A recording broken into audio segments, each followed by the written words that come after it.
Shalom, my name is Todd Bennett, and this is the audio recording of the weekly Shema Yisrael newsletter titled Bitter Water in the Wilderness. So this was originally sent out on day 27 of month 1 on the Creator's calendar, also known as April 26, 2025 on the Roman calendar. It was also day 12 of the Omer count and the second of the 7 Sabbaths in the counting of the Omer that leads us to the feast of Shavuot on the 50th day. The command to count the Omer is often lost in Jewish tradition known as Lag BaOmer. Christians typically don't follow the command, except some do celebrate Pentecost to commemorate the Spirit being sent as described in Acts 2.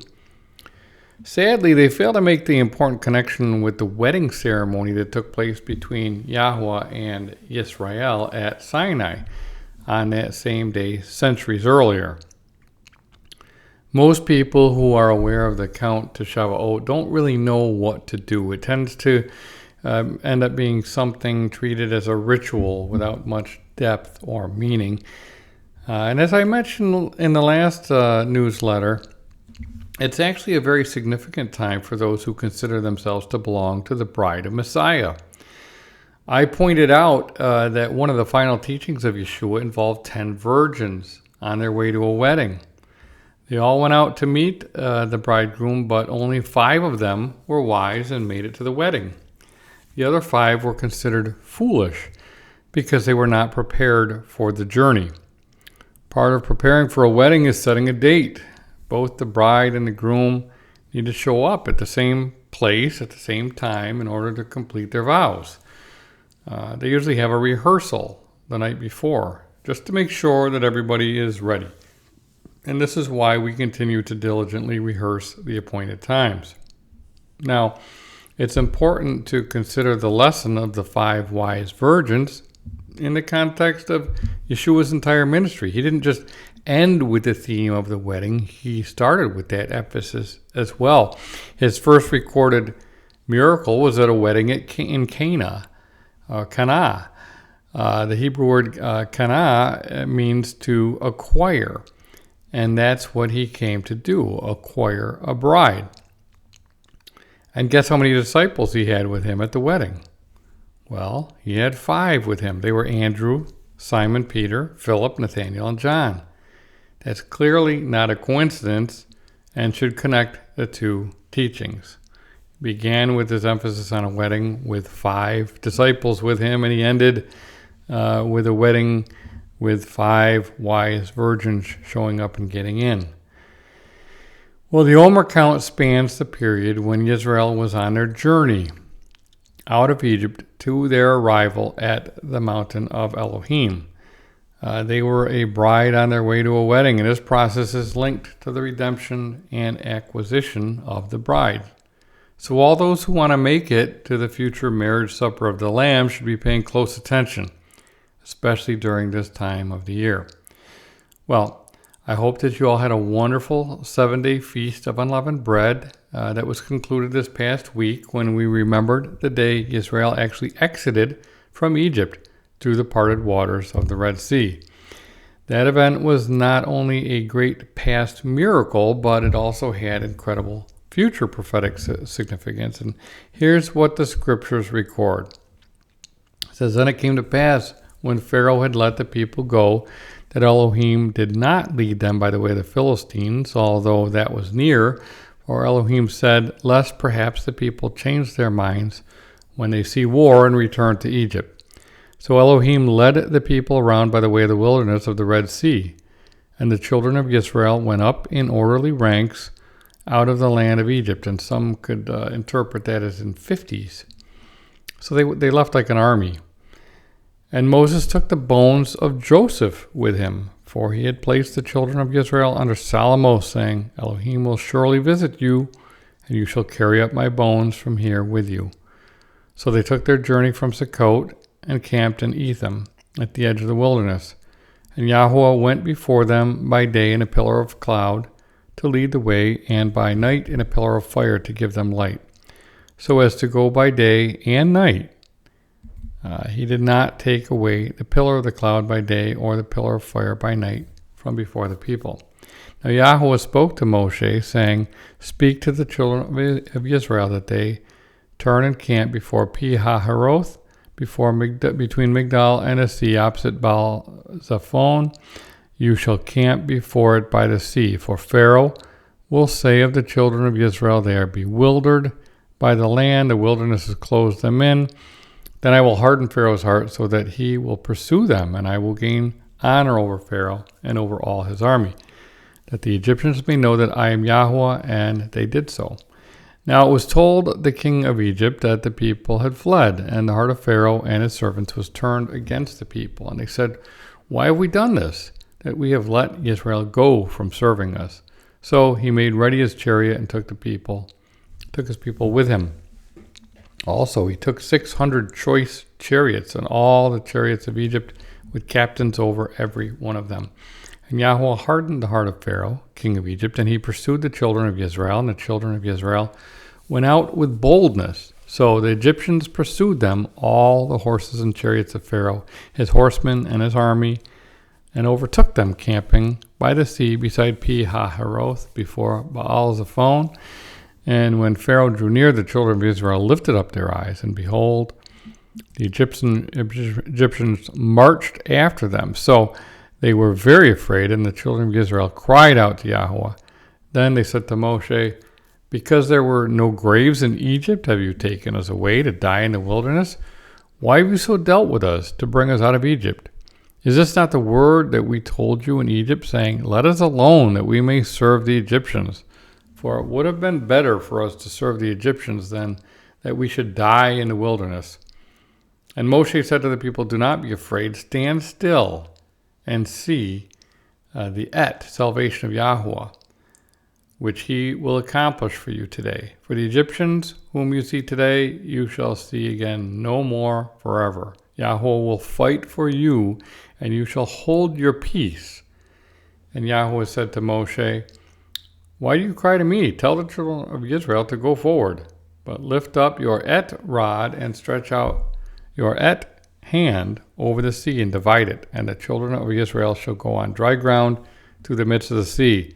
And I indeed will harden the heart of the Egyptians, and they shall follow them. So I will gain honor over Pharaoh and over all his army, his chariots and his horsemen. Then the Egyptians shall know that I am Yahweh, when I have gained honor for myself over Pharaoh, his chariots, and his horsemen. And the messenger of Elohim, who went before the camp of Israel, moved and went behind them, and a pillar of cloud went before them and stood behind them.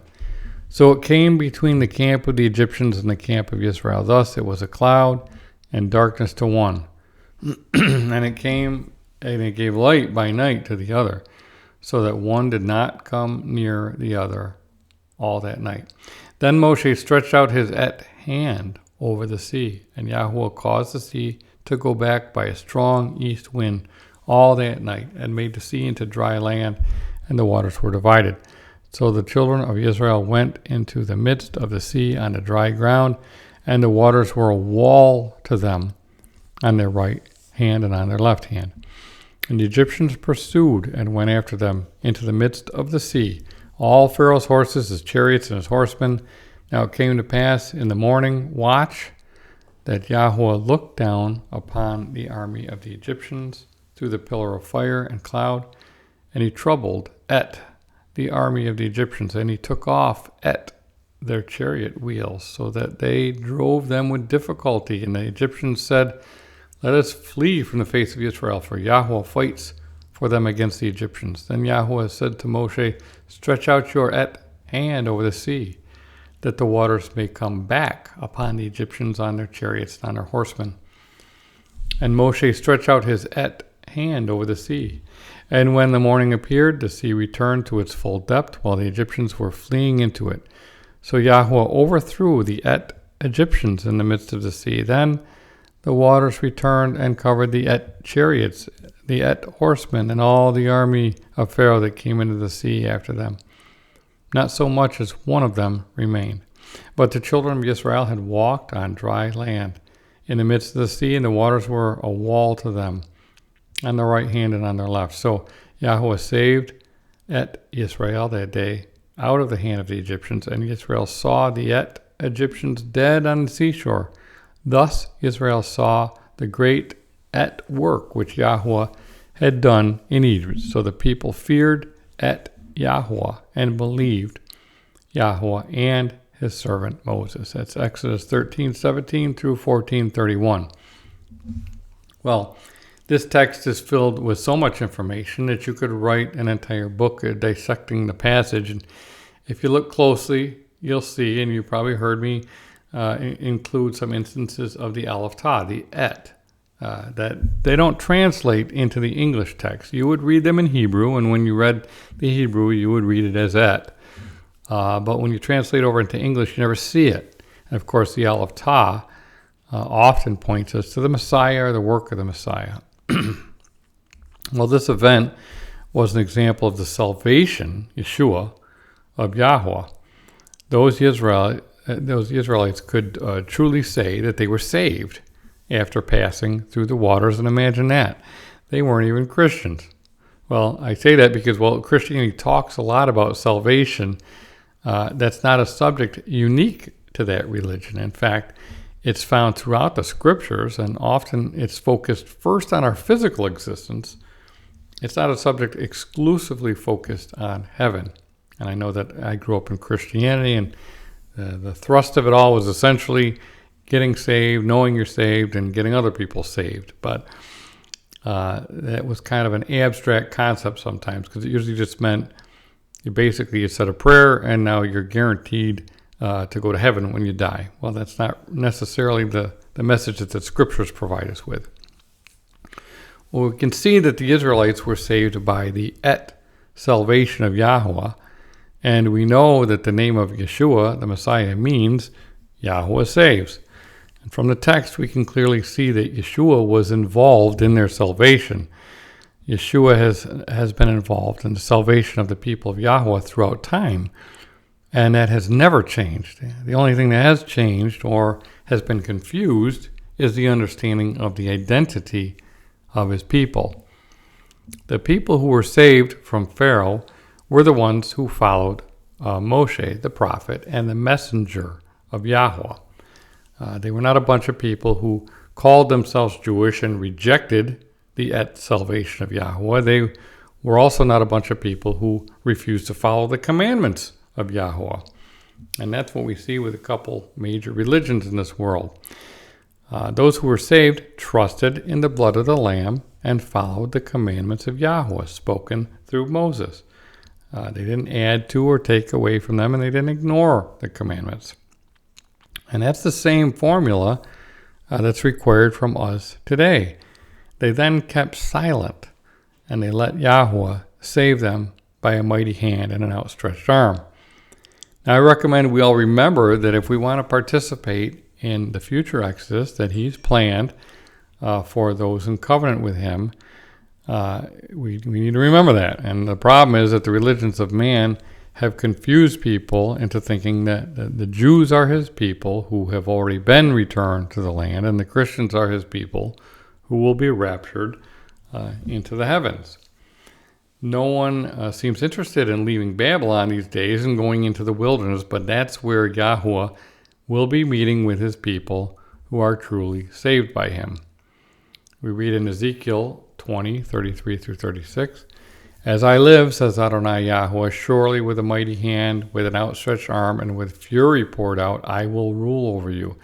I will bring you out from the peoples and gather you out of the countries where you are scattered with a mighty hand, with an outstretched arm, and with fury poured out. And I will bring you into the wilderness of the peoples, and there I will plead my case with you face to face, just as I pleaded my case with your fathers in the wilderness of the land of Egypt. So I will plead my case with you, says Adonai Yahweh." So obviously this has not happened yet. We're expecting that as part of a greater exodus that was actually foretold by Jeremiah in Jeremiah 16, when he basically says there's going to come a day when we no longer talk about the exodus from Egypt, but about this great regathering from all the nations. And so we often refer to that as a greater exodus. And I refer to that in many of my books and past teachings.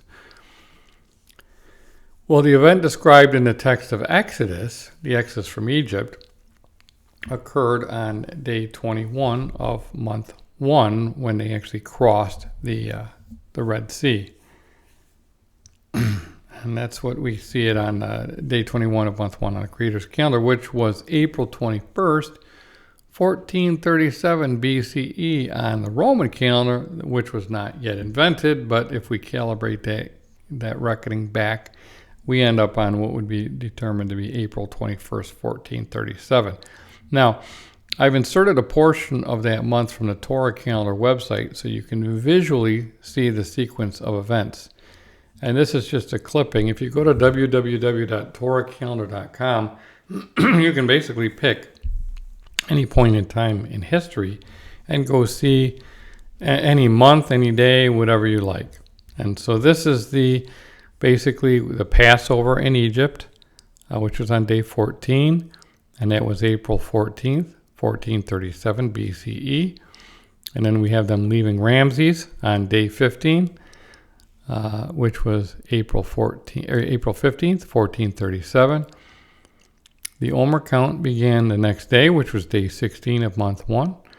And then we can see the Omer count continuing from that time forward. And this was when they crossed the Red Sea. It was day 21 of month 1, which was April 21st, 1437 BCE. And that was the 7th day of the Feast of Unleavened Bread. And it was day 6 in the Omer count. So I hope you can see how the Torah calendar works there. So the year of the Exodus from Egypt had the very same sequence that we had this year, as a matter of fact. The Israelites passed through the waters on the first day of the week, which was Sunday, April 21st, 1437 BCE, as we said. And this past year, it was also on a Sunday. And it was symbolic of a birthing as Israel passed through the waters from the womb of Egypt. And as I mentioned in a previous message, the children of Joseph, Ephraim and Manasseh, who were elevated to the first and second born status of Israel, were both born from an Egyptian womb as well. And did you happen to notice the emphasis on Joseph in the text? Amazingly, the bones of their father Joseph also passed through the waters with the Israelites. And none of this is coincidence. It's all meant to point us to a salvation event in the future involving the deliverance of Joseph from the nations. Now, this all has deep prophetic significance as we consider the notion of being born again from a Hebrew perspective. The notion of being born again did not originate with Christianity. Being born again was not a new concept for Israelites because they understood the significance of passing through the waters. Remember that Abram passed through the waters when he left Babylon on his journey to the land, and he crossed the Euphrates, and then he crossed the Jordan. Likewise, Israel crossed the Red Sea, and they later crossed the Jordan as well, and the pattern is clear. According to traditional Israelite thought during the time of Yeshua, if you were not born into the covenant on the 8th day, you needed to be born again by joining into the covenant as a proselyte. There's loads of oral Pharisaic traditions surrounding the process of being born again, but even that understanding fell short. Simply being born into the covenant and circumcised on the 8th day or converting was not enough. And because you had nothing to do with it, essentially it was your parents' obedience that resulted in your circumcision on the 8th day. So you being born into the covenant, it was a good start, but it didn't mean you had a ticket to heaven or that you were saved. And of course, this was the essence of the conversation that Yeshua had with Nicodemus, recorded at John 3. Nicodemus acknowledged that Yeshua was a teacher from Elohim, but at that point, he did not understand that Yeshua was the Messiah.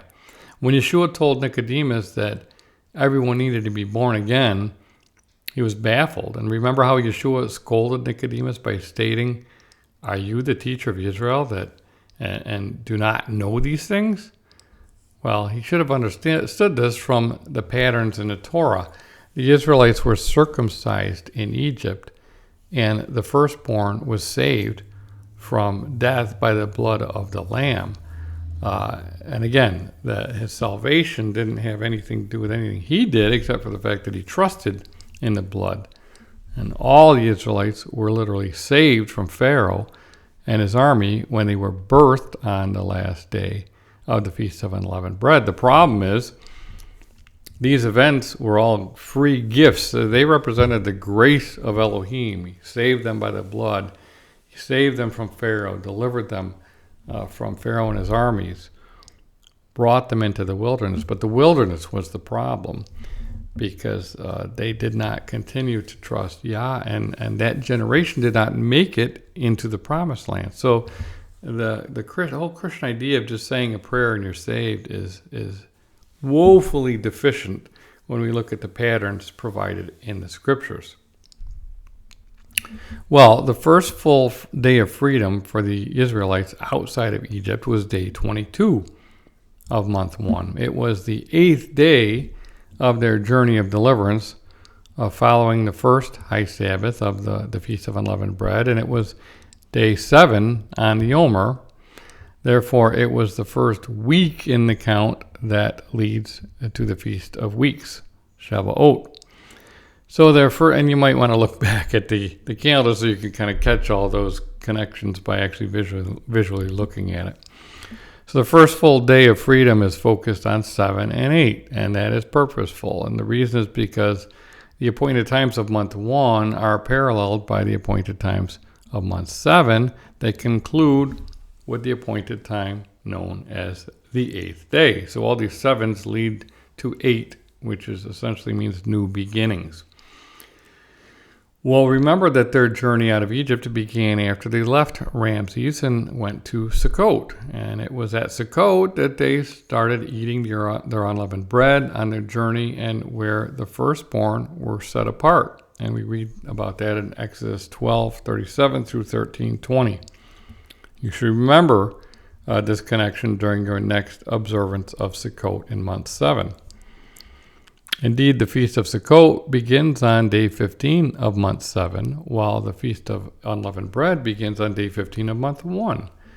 Both of these feasts are 7-day feasts contained within a span of 7 months.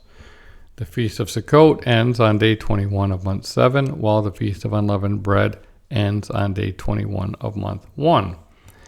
Now, after the final, as I've already mentioned, after the final day of the Feast of Sukkot, which is day 21 of month 7, there's one final appointed time known as the 8th day, day 22 of month 7. And many people consider this all to be Sukkot, but Sukkot is specifically a 7-day feast, and it runs from day 15 to day 21.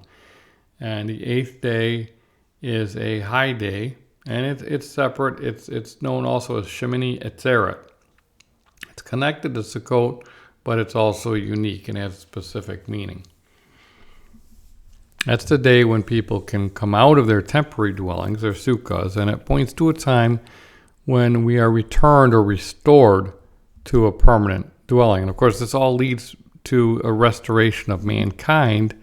It's not just focused on Israel, it's focused on the nations and bringing mankind who was ejected from paradise, the Garden of Eden, so that we can actually return to the presence of Elohim. Now, Israel is the conduit for the nations, but it's not all focused on Israel. This is about the restoration of all creation.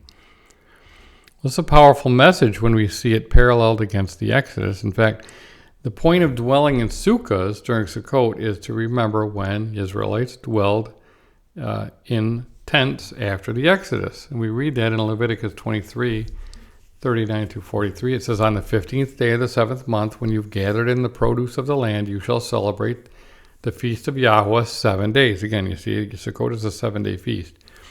"On the first day shall be a solemn rest." And then it says, "On the 8th day shall be a solemn rest." So you see, there's that 8th day which is set apart. It's outside the 7 days of Sukkot. "And you shall take on the first day the fruit of the splendid trees, branches of palm trees, and boughs of leafy trees, and willows of the brook, and you shall rejoice, before Yahweh your Elohim 7 days. You shall celebrate it as a feast to Yahweh for 7 days in the year. It is a statute forever throughout your generations. You shall celebrate it in the 7th month.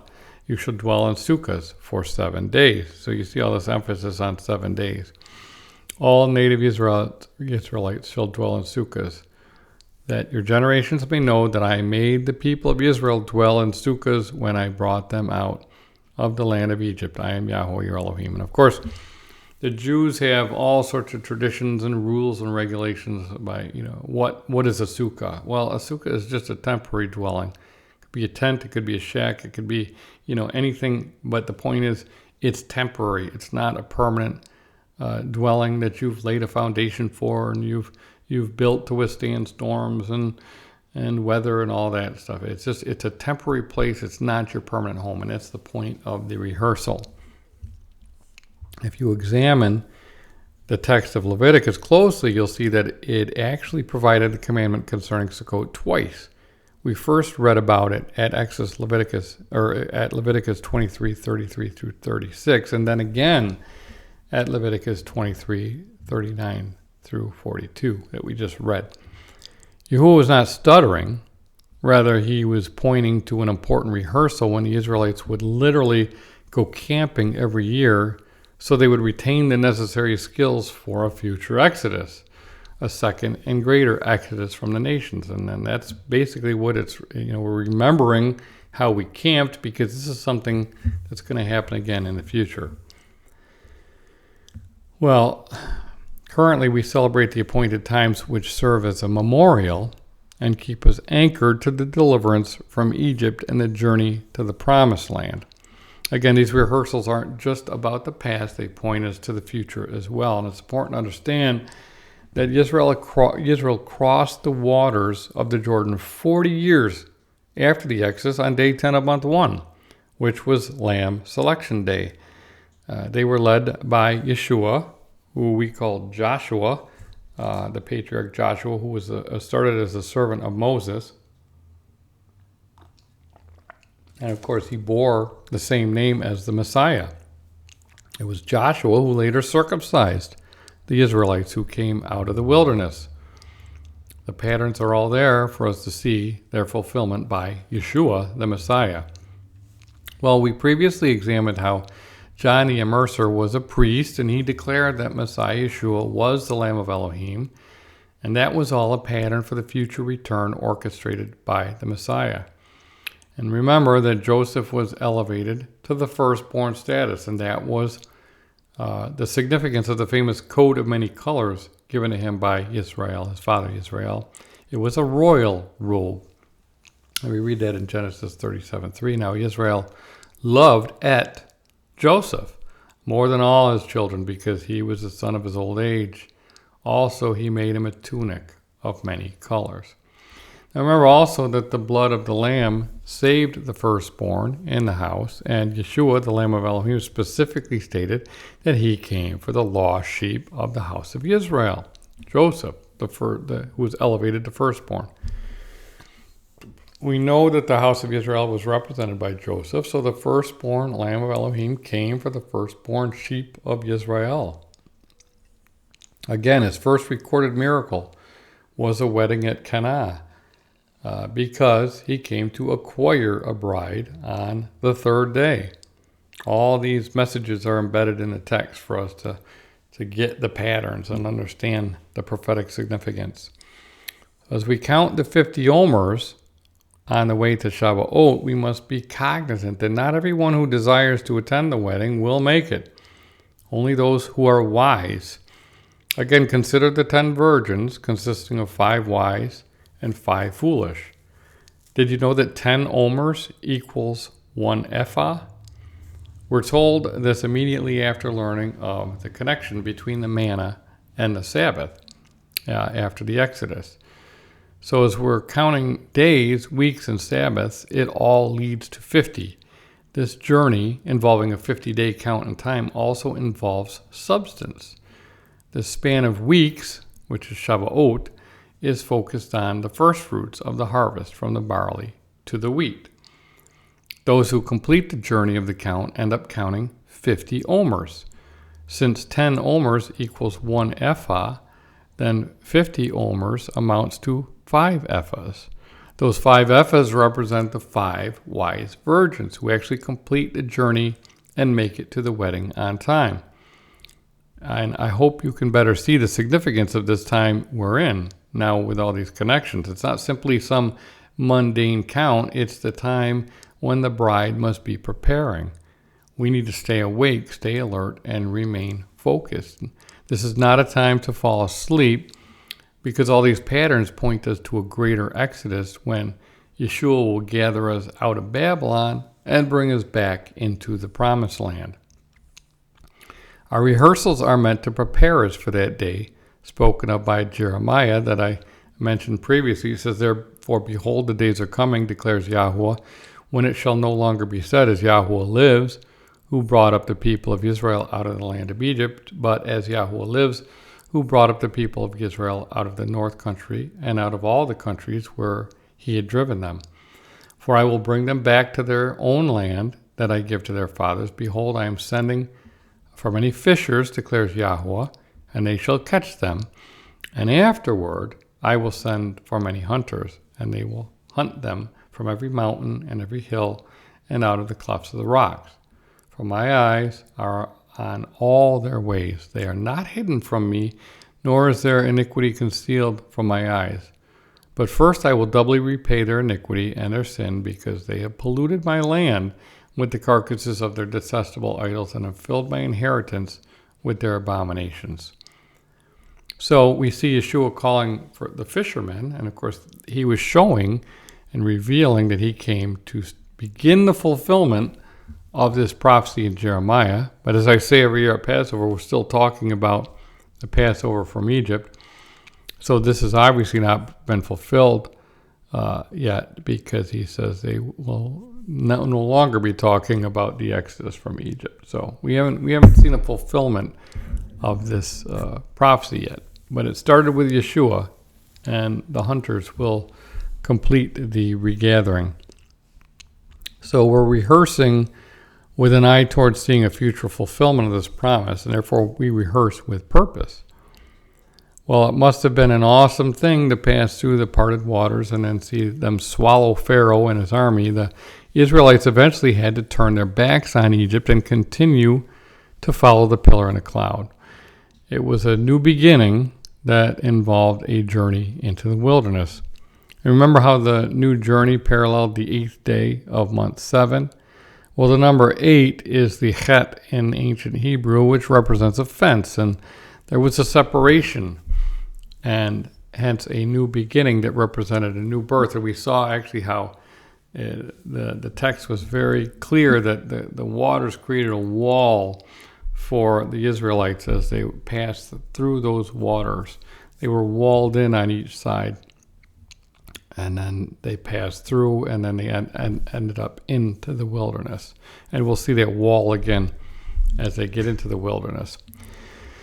Well, it was a new beginning for the Israelites, that they would be met with challenges that would test their faith and teach them lessons. They were like newborn children who needed to learn how to drink and eat and talk and walk. And here's what happened next as they camped at Marah on Omer Day 8. It says, "Then Moses made Israel set out. He made Israel set out from the Red Sea, and they went into the wilderness of Shur. They went 3 days in the wilderness and found no water. When they came to Marah, they could not drink the water of Marah because it was bitter. Therefore it was named Marah. And the people grumbled against Moses, saying, 'What shall we drink?' And he cried to Yahuwah, and Yahuwah showed him a tree. And he threw it into the water, and the water became sweet. There Yahuwah made for them a statute and a rule, and there he tested them, saying, 'If you will diligently listen to the voice of Yahuwah your Elohim, and do that which is right in his eyes, and give ear to his commandments, and keep all his statutes, I will put none of the diseases on you that I put on the Egyptians, for I am Yahuwah your healer.' Now at Marah, the people found bitter water. Marah literally means bitter, and it could range from simply a bitter taste to poisonous. In this passage, it specifically says that the people could not drink the water. It was the third day since they passed through the waters, the third day out of Egypt, and literally the third day of the week. It was the third day of their new life, and they lacked the most important thing next to oxygen. It's generally understood that the average person can survive only 3 days without water. So these newly saved, born-again Israelites were on the brink of death, or so it seemed. There was water right there in front of them. They just had to be able to drink it. The solution to the bitterness was interesting. Yahuwah showed Moses a tree, which is etz. The Hebrew word for showed is yarah. It's the root word of Torah and literally means point or teach. So there was an important lesson at Marah involving a tree that would provide healing water. And this was a teaching moment for the Israelites and for us.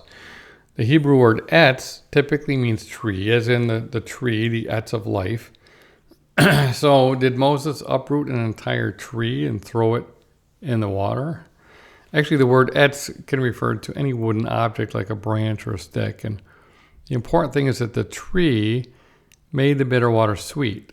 The Hebrew word found in the text is matak, which means sweet or pleasant. So he made what was bitter sweet. And remember that they just ate bitter herbs, the maror, at the Passover while they were covered by the blood of the Lamb. There was bitterness associated with the Passover event, but now that they were saved, they did not have to drink the cup of bitter waters. The tree made the water not only fit to consume, but it was also delicious. Now let's consider the context of Marah a little further. As already mentioned, Israel was a bride on her way to a wedding. Yahweh had just protected and redeemed her by the blood of the Lamb and delivered her from the bitterness of bondage in Egypt. Yahweh brought her into the wilderness of Shur. And the Hebrew word Shur means journey, and it also means wall. Israel literally hit a wall in their journey into the wilderness. She wouldn't be going any further unless there was water to drink. And of course, you can't make bread without water either. Just when it seemed that everything was going so well, it turned really bad. At least that's what it seemed like to the Israelites. That's because they didn't know the plan and they didn't fully trust Yahweh. This was the first test after they passed through the waters on this journey of new beginnings, and Israel was now completely delivered and set free from Pharaoh. So we must assume that it was very important, a very important test. So why did Yahweh point to a tree? Well, that's the subject of great speculation. Those who follow Yeshua understand that he was hung on a tree, so the solution is prophetic.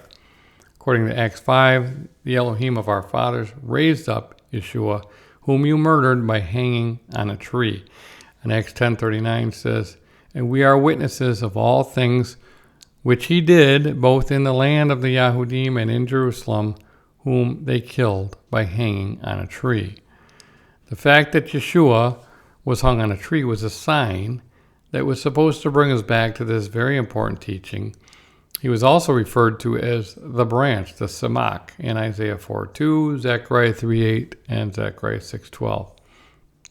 In fact, that was part of the lesson that Yeshua gave to Nicodemus after scolding him. Yeshua spoke the following words, most assuredly I say to you, we speak what we know and testify what we've seen, and you do not receive our witness.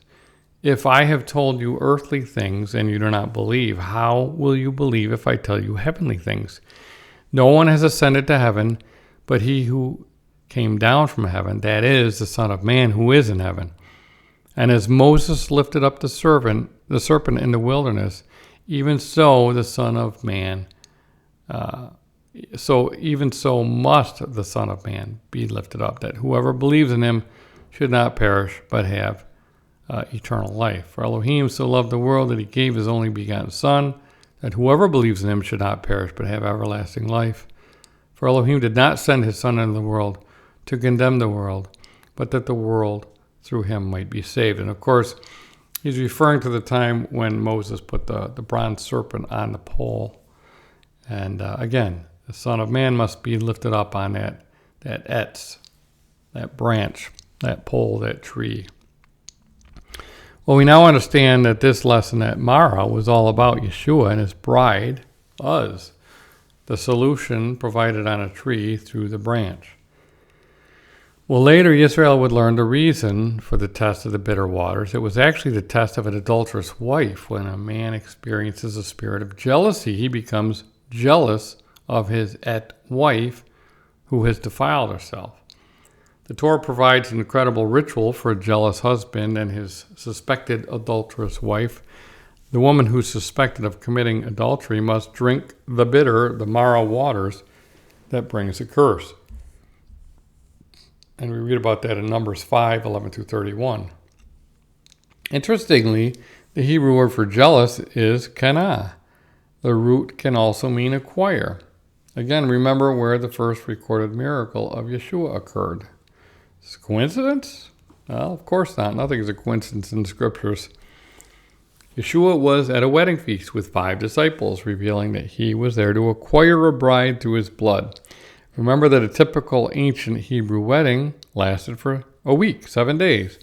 And Yeshua turned water into wine toward the end of the feast. At that point, the wedding feast, the wine would typically have been inferior. That's when they would pull out the vinegar or the cheap and bitter stuff. Well, the text in John 2 records that the master of the feast tasted the water that was made wine, and it was delicious. It was the best. Of course, the water for the miracle was placed in stone vessels that were empty. That's because they were used for the waters of purification that the bride had bathed in to prepare herself for her husband. They were probably large, like the one in the picture here that I took at Tel Megiddo. Yeshua definitely set the tone for his purpose through that first recorded miracle. He further elaborated on his theme at one of the favorite places, one of my favorite places to visit in the land, Jacob's Well at Shechem. It was recorded in John 4 that Yeshua appeared there to an adulterous Samaritan woman in the field bought by Jacob. That field was inherited by Joseph because he was given the rights of the firstborn, as we've discussed repeatedly. And remember that Joseph's bones had passed through the waters of the Red Sea and the Jordan, finally laid to rest at Shechem.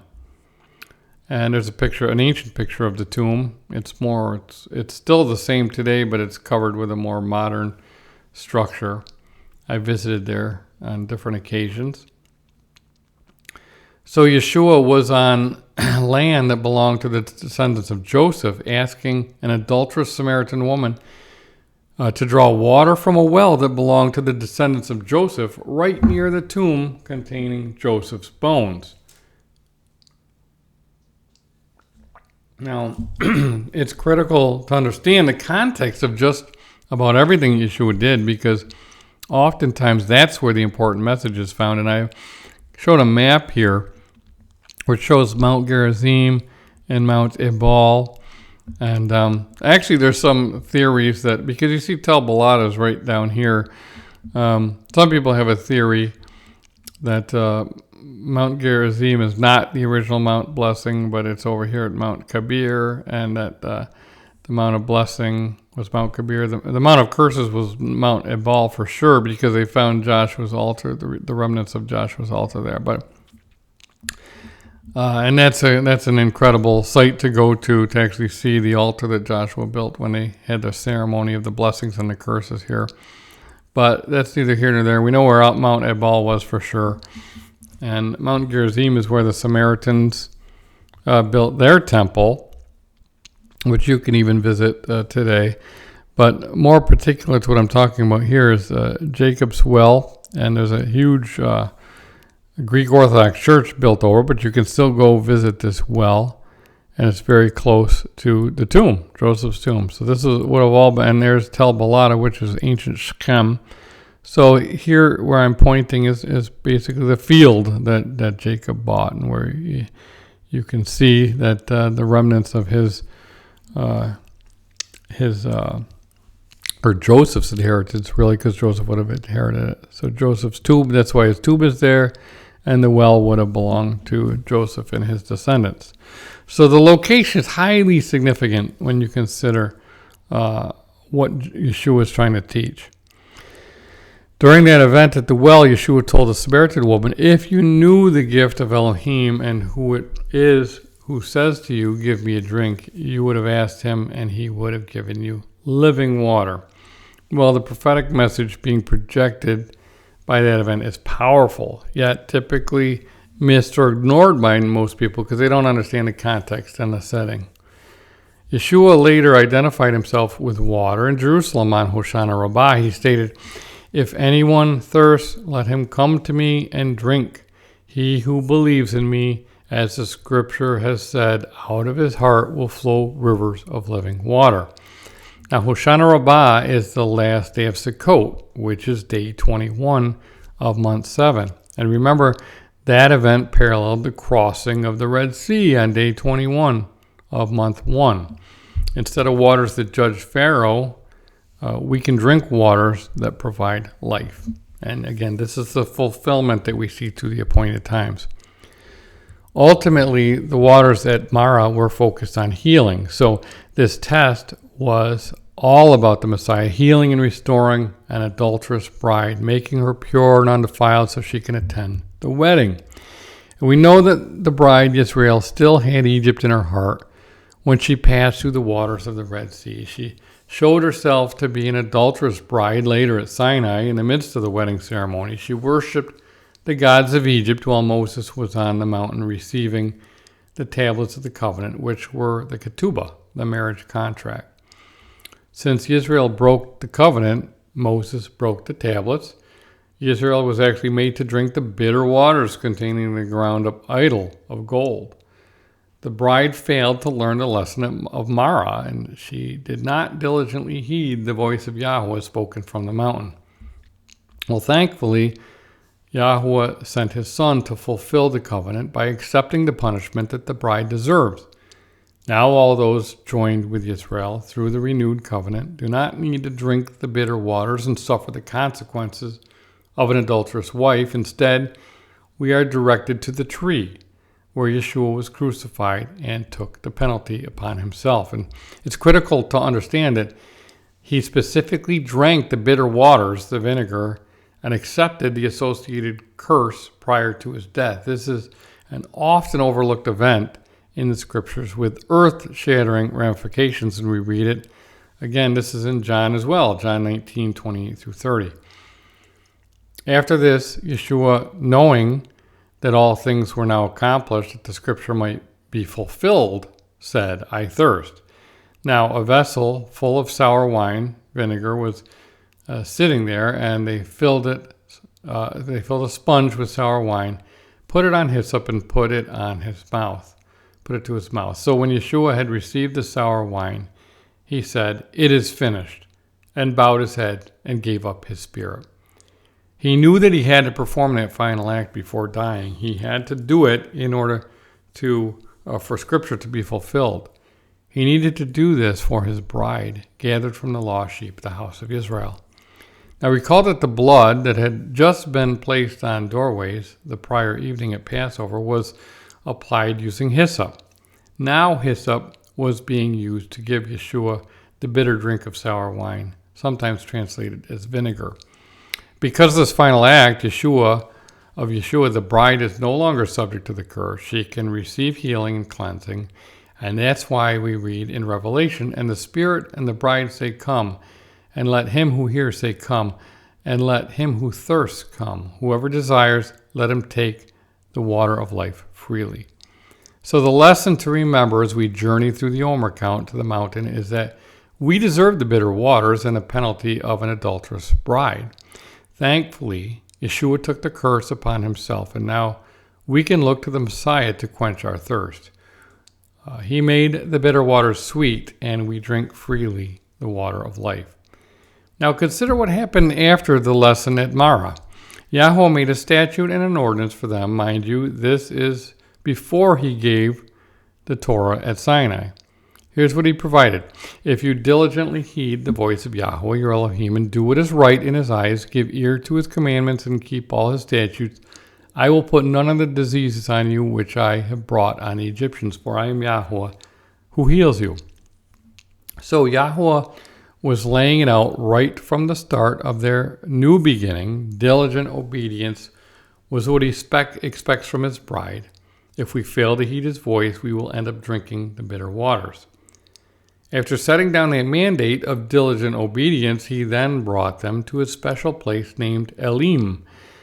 Then they came to Elim, where there were 12 springs of water and 70 palm trees.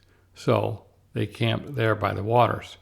Elim represents the blessing and the result of diligent obedience. It is the rest and provision that Yahweh has prepared for his people along the journey. How sad that so many people equate diligent obedience with bondage and slavery. They fail to distinguish between Yahweh and Pharaoh. Obedience to a loving husband like Yahweh is meant to result in an abundance in blessings. Obedience to a slave master like Pharaoh is what results in bondage and makes life bitter. And that's why the word Mitzrayim, Egypt, means bondage in Hebrew.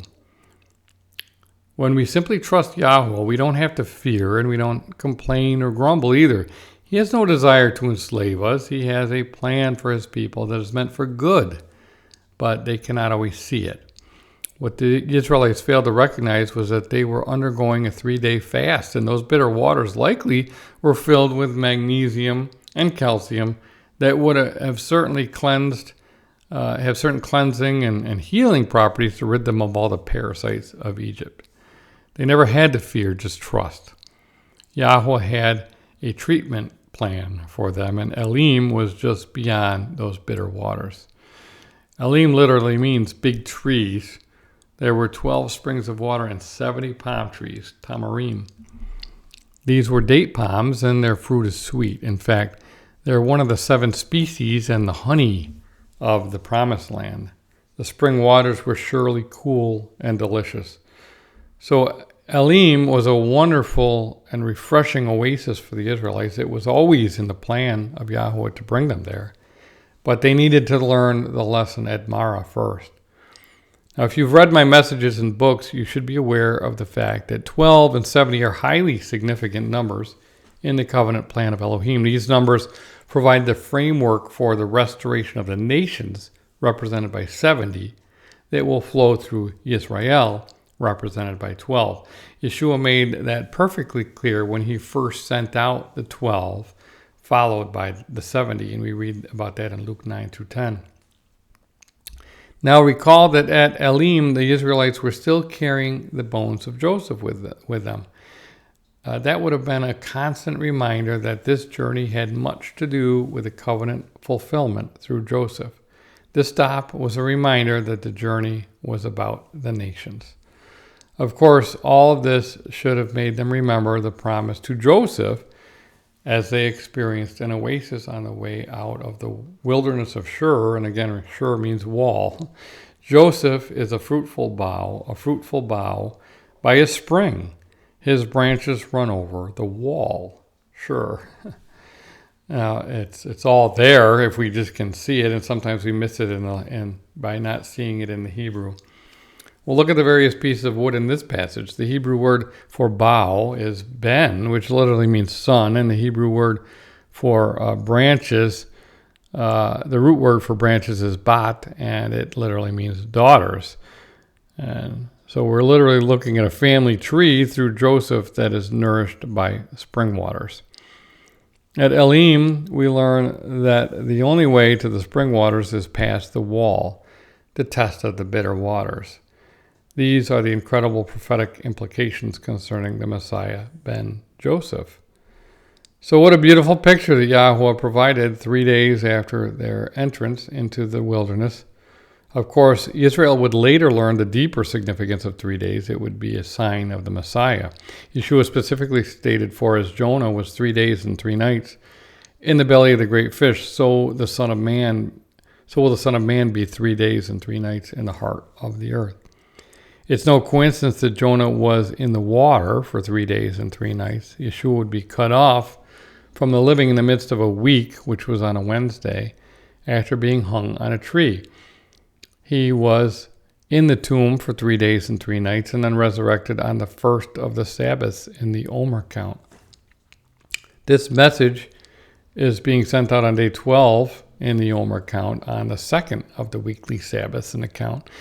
And just like a child needs to progress from drinking to eating and from walking to talking, they also need to learn to count.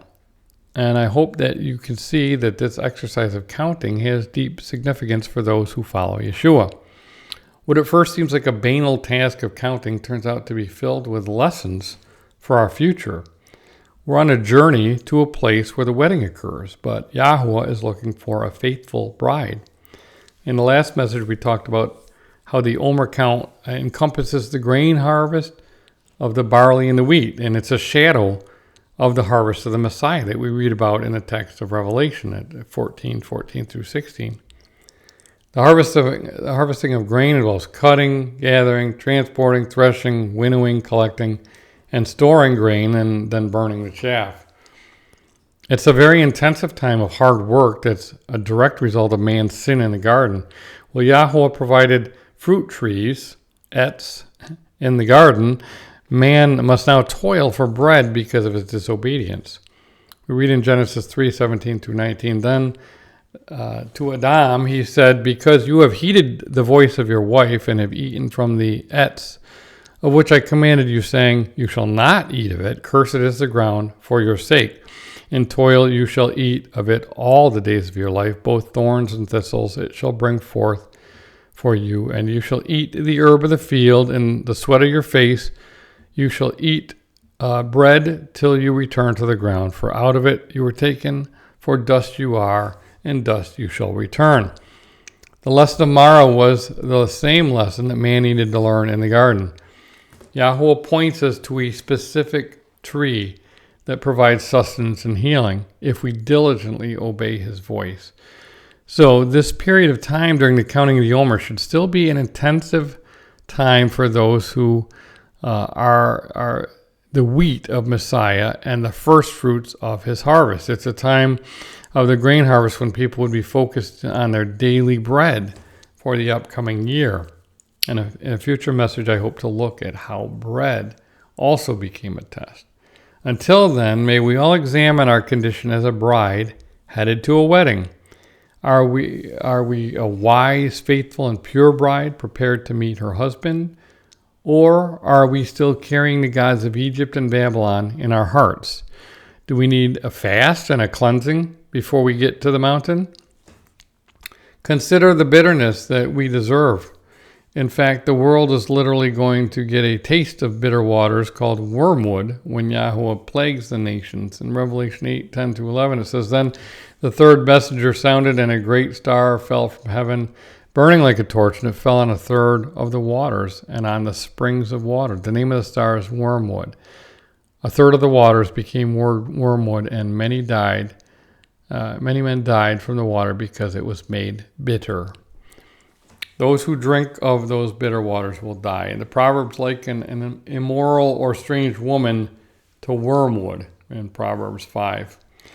On the other hand, those who are wise and diligently obey Yahuwah by keeping his times correctly and following his messenger have the hope of drinking the living waters that provide healing and life. And we read in Revelation 22:1-5, Then the messenger showed me the river of the water of life, bright as crystal, flowing from the throne of Elohim and of the Lamb, through the midst of the street of the city. Also on either side of the river, the etz of life, with its 12 kinds of fruit, yielding its fruit each month.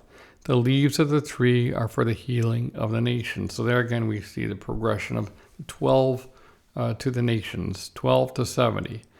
No longer shall there be anything accursed, but the throne of Elohim and of the Lamb will be in it, and his servants will worship him. They will see his face, and his name will be on their foreheads.